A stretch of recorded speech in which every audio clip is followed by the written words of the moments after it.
On va ouvrir donc ce journal des vaguelettes avec des très bonnes nouvelles.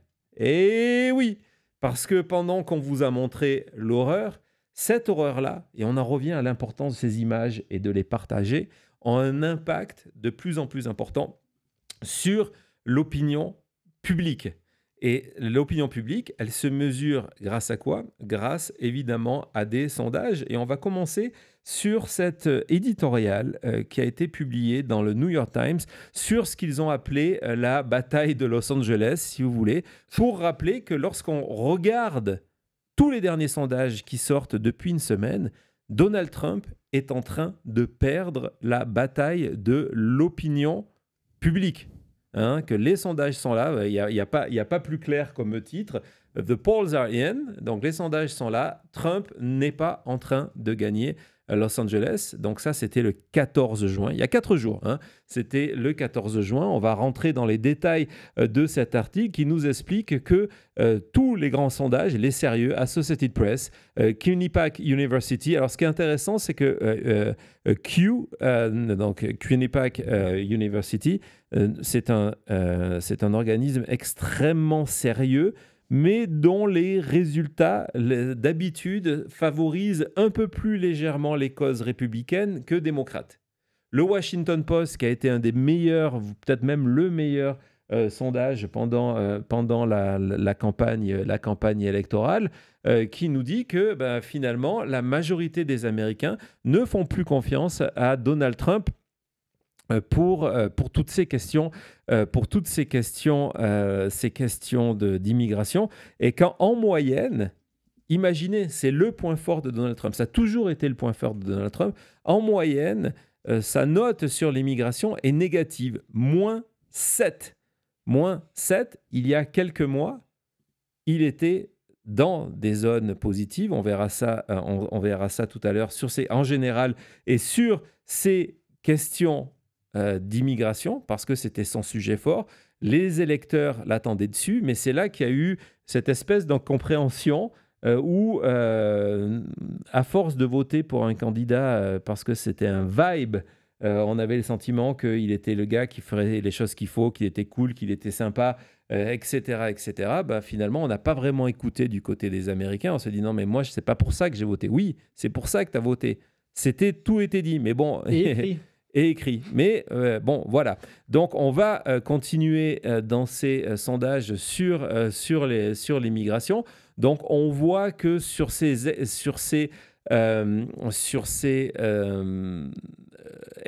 expulsions, ce qu'on appelle les deportations, ces expulsions massives, c'est du -14. -14, ça veut dire que vous avez une très grande majorité d'Américains qui condamnent Donald Trump sur ça. Idem sur sa décision d'envoyer des troupes à Los Angeles, du -8.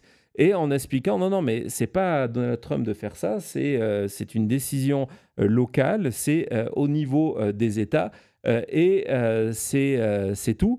Et donc, d'être vraiment opposé à tout ça. Évidemment, alors ce qui est intéressant, et on va en parler, c'est peut-être une opportunité ratée de Donald Trump, parce que les Américains aiment l'ordre malgré tout. Et donc, eux, quand ils voient ces fameuses images sur Newsmax, ils disent, ouais, non, nous, on veut pas ça. Donc, ce qui est fou, c'est que Trump est dans une situation où les Américains, dans une majorité, disent on ne veut pas de ces manifestations, on ne veut pas de ces débordements, mais la réponse que fait Trump, on la veut encore moins. C'est vraiment un échec de communication. Donc, les Américains ne veulent pas des gens en cagoule qui débarquent en gang et qui balancent des Américains et des élus dans des camionnettes sans aucune explication. On n'a pas envie de ça. Non. Le peuple américain n'a pas envie d'être terrorisé chez eux. Non. Je ne sais pas si je te crois là.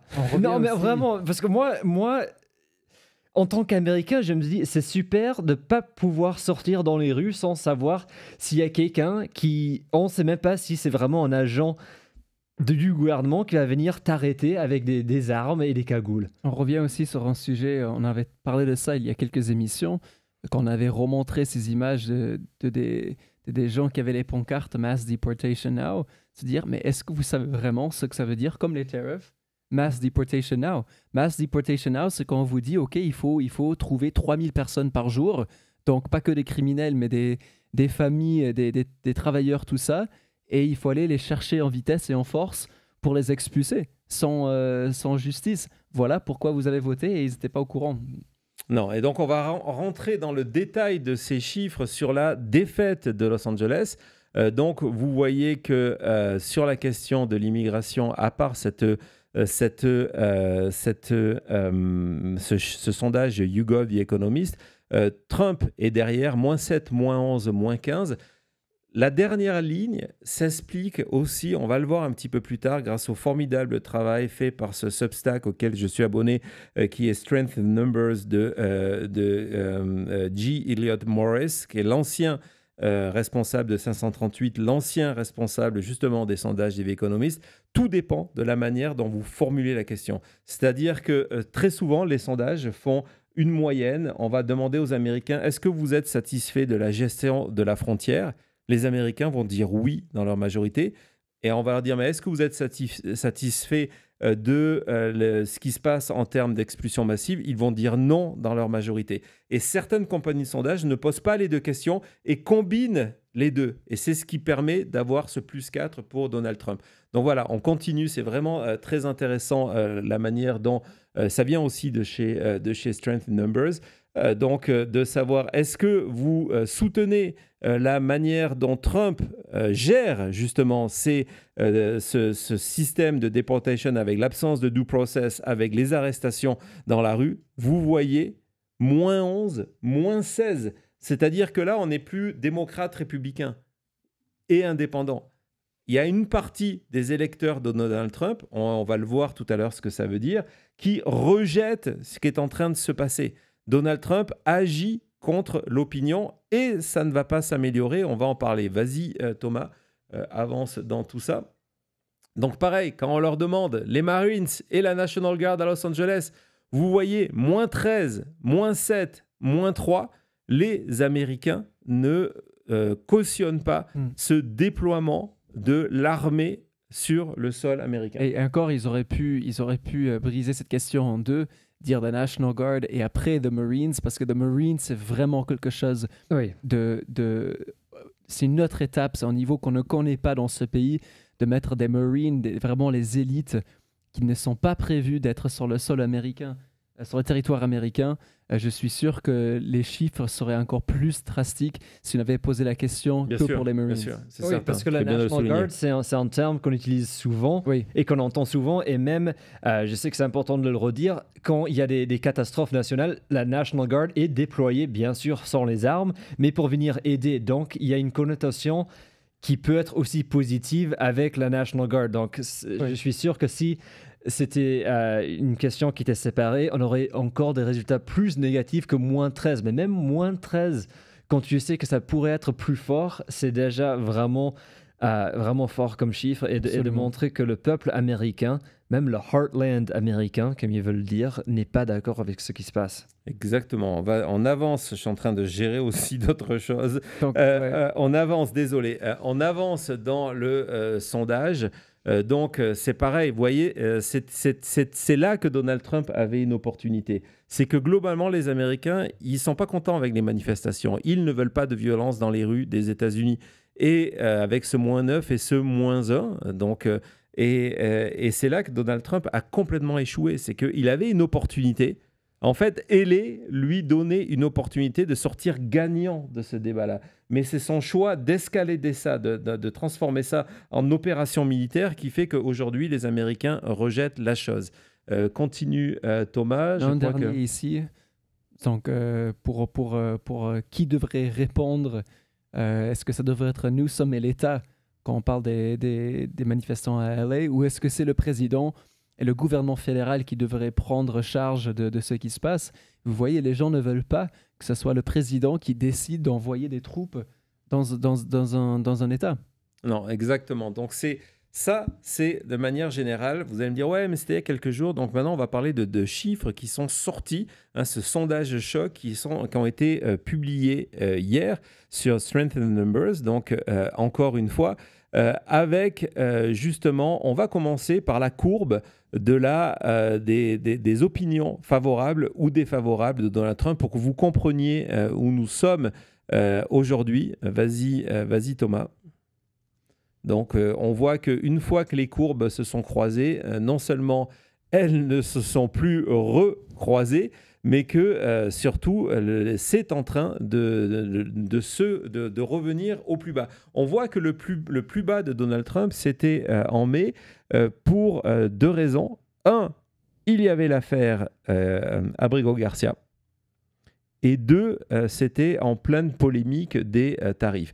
On va regarder justement, je trouvais que c'était extrêmement intéressant, le nuage de mots qui sont, quand on demande aux Américains, c'est quoi les sujets dont ils sont témoins devant l'actualité. Et vous allez voir que c'est le risque de Trump avec cette hyper-présidence. Et donc cette hyper-présence, c'est qu'il est tellement de partout.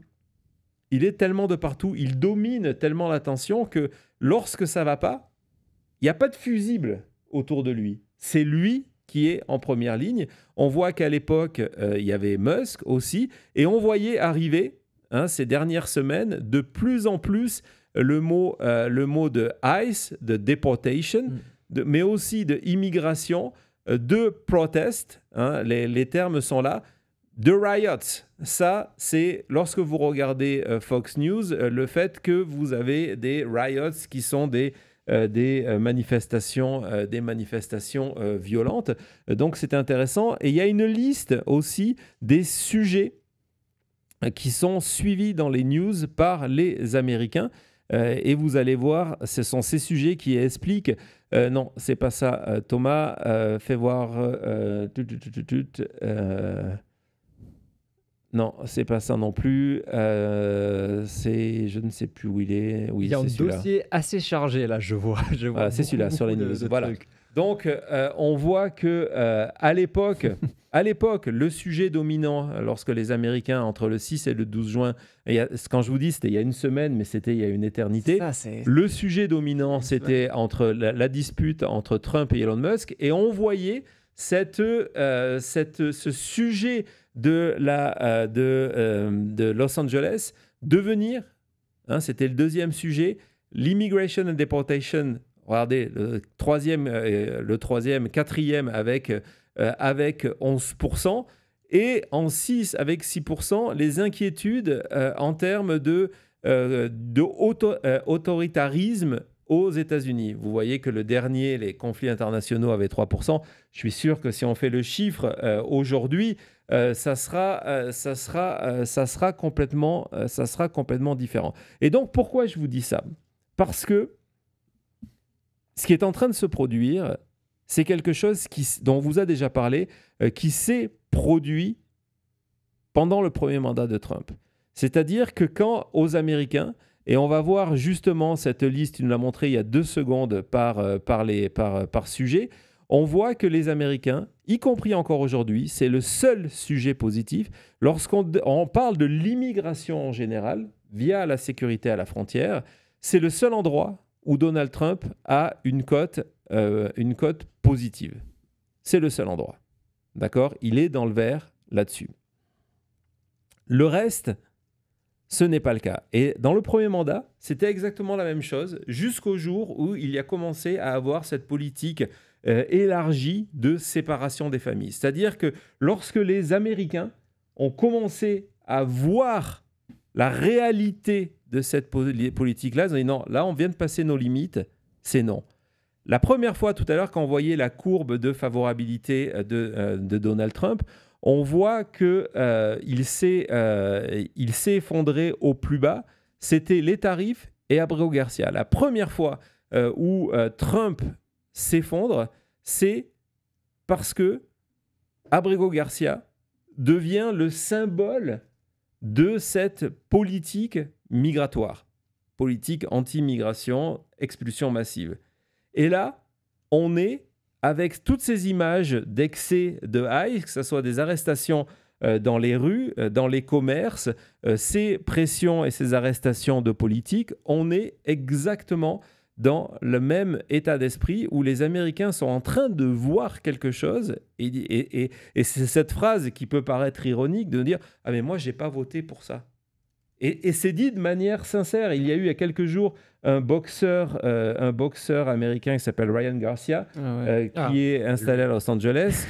Donc déjà, c'est pas quelqu'un d'extrêmement intelligent, mais ça, c'est un autre problème, qui avait apporté son soutien et sa voix compte dans la communauté hispanique en Californie. Il avait apporté son soutien à Donald Trump et il a fait un message où il est 100% sincère. Et il a fait en disant, en fait, j'ai pas voté pour ça. Oui, tu as voté pour ça et tu as aidé à voter pour ça. Mais ça, c'est pas grave. Les Américains, donc, quand on leur montre certaines choses, se disent non, mais ça, c'est terrible. C'est pas ce qu'on voulait. Alors, c'est pour ça que souvent, on leur montre des images de la police de LA en train de faire face à des assaillants pour essayer d'un petit peu équilibrer, comme on a vu tout à l'heure. Quand il parlait de Oxnard, qui est à 100 km de Los Angeles quand même. Donc, c'est même pas un quartier de Los Angeles. Exactement. Et donc, ce qui est intéressant, c'est que cette désapprobation de Donald Trump, et c'est extrêmement inquiétant pour lui, elle est aussi visible, et ça, j'ai vraiment adoré ce sondage, par État.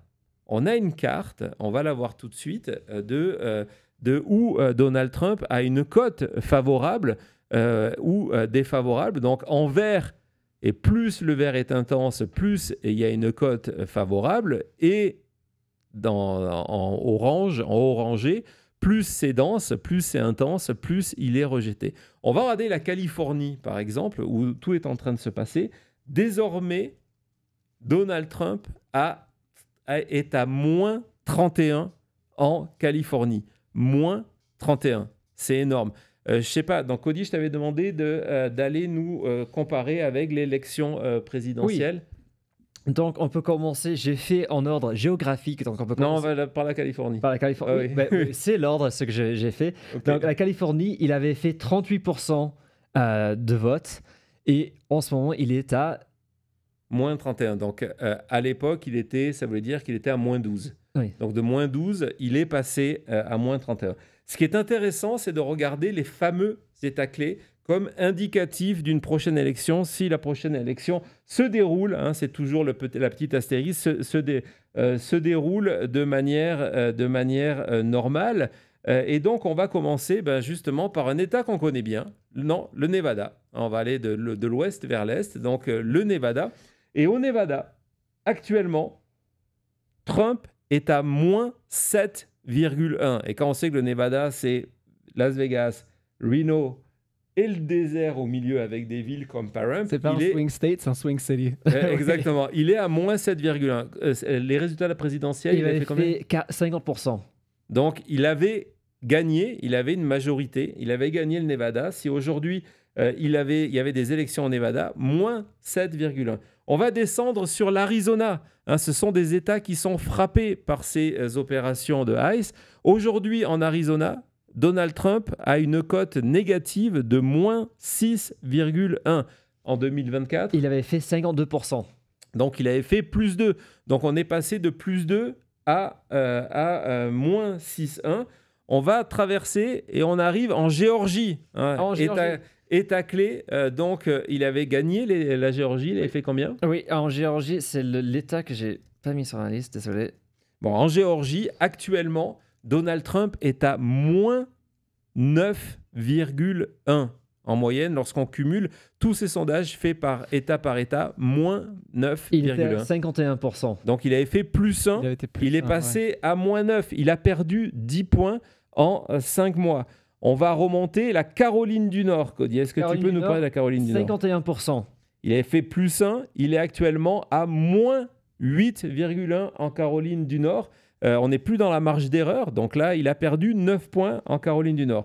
Et évidemment, on va rentrer dans le Blue Belt, le Rust Belt là-haut, avec la Pennsylvanie. Pennsylvanie, 50%. Donc, il avait gagné la Pennsylvanie. Aujourd'hui, il a moins 10 en Pennsylvanie. Moins 10 en Pennsylvanie. Dans un État assez énorme. Clé pour décider quasiment chaque élection.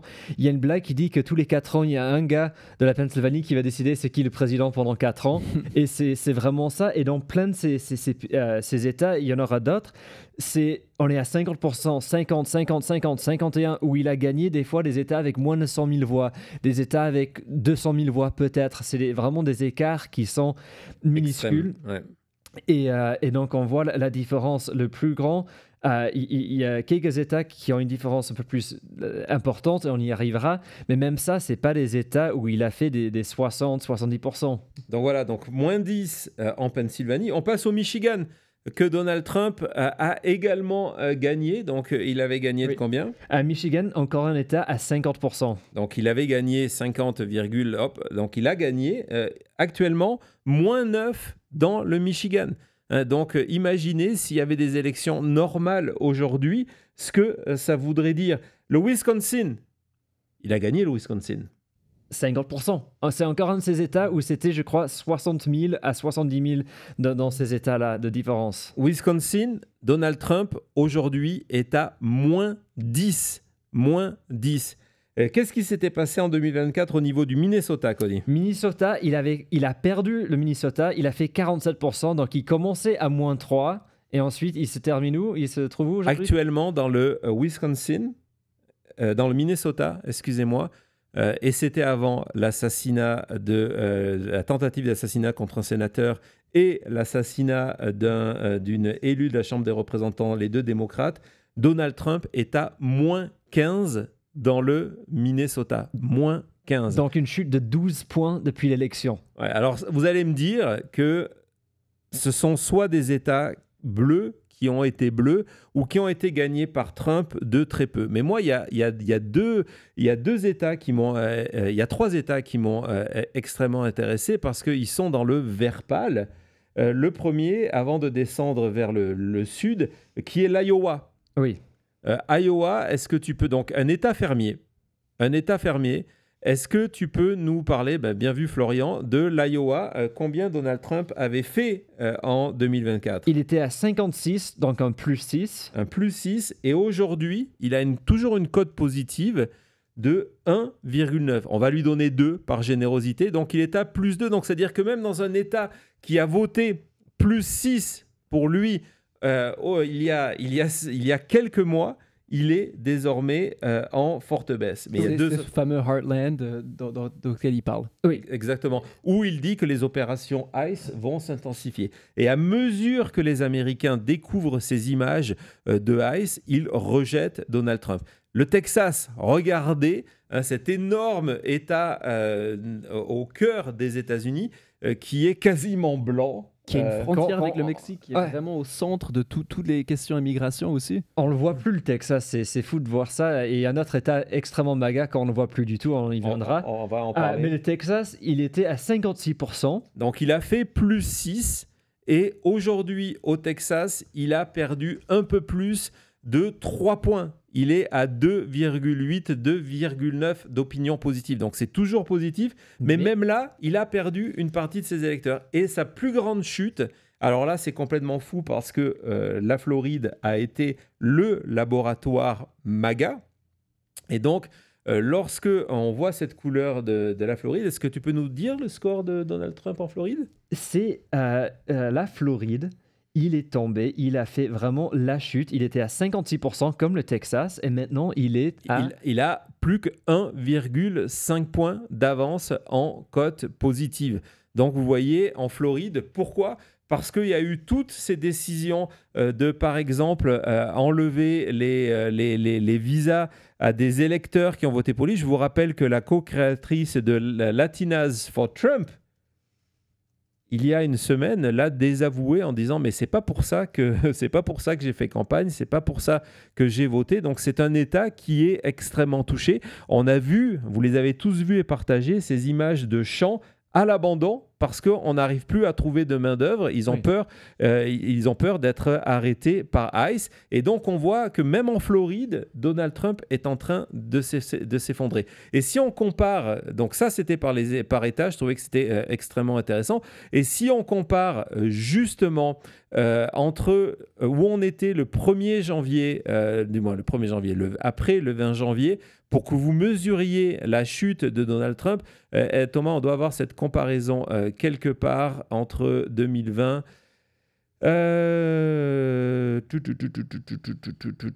En attendant, je vois qu'on a dépassé les 750 pouces. Merci beaucoup. Et on n'est plus qu'à un abonné des 33 640 pour notre objectif. Donc, voilà, merci pendant beaucoup. ce temps, Thomas, comme vous l'avez vu dans le pre-live, dans la préparation de l'émission, je lui ai envoyé le dossier à la dernière minute. Donc ça, c'est une comparaison de la courbe de Donald Trump entre le 1er janvier et maintenant. Et vous voyez que donc, voilà, c'est vraiment cette chute. Alors, qu'est-ce que ça veut dire pour 2026 ? Et là, c'est encore, si les élections ont lieu normalement, ça va devenir de plus en plus inquiétant. C'est pour les républicains. On est allé poser la question, donc Strength in Numbers est allé poser la question en demandant aux électeurs, OK, à la prochaine élection, vous voterez pour un candidat démocrate ou un candidat républicain ou vous ne savez pas encore. Déjà, on voit que je ne suis pas certain. Le chiffre est très bas. C'est-à-dire que nous sommes à 1 an et demi, à 1 an de la campagne, de l'élection, et les gens ont déjà une opinion formée là-dessus. Et on ne leur donne pas de nom. On leur dit en général. Hein, si on prend cette chaise et on dit qu'elle est démocrate, j'exagère un petit peu, ou elle est républicaine, pour qui allez-vous voter ? Et on se rend compte... Regardez désormais cette avance du Parti démocrate. Donc, à 45%, les électeurs américains disent on va voter pour un candidat démocrate et à 37% pour un républicain. Si cet écart se maintient, historiquement, on sait comment le convertir. C'est un gain de 20 à 30 sièges pour le parti démocrate. 20 à 30 sièges à la Chambre des représentants. Et c'est pour ça que Donald Trump fera tout, on vous en a parlé l'autre fois, pour que ces élections à venir soient limitées pour empêcher cette vague démocrate. Voilà, c'était le sondage choc contre Donald Trump. On fait une petite pause et on se retrouve tout de suite, on va parler de Gavin Newsom.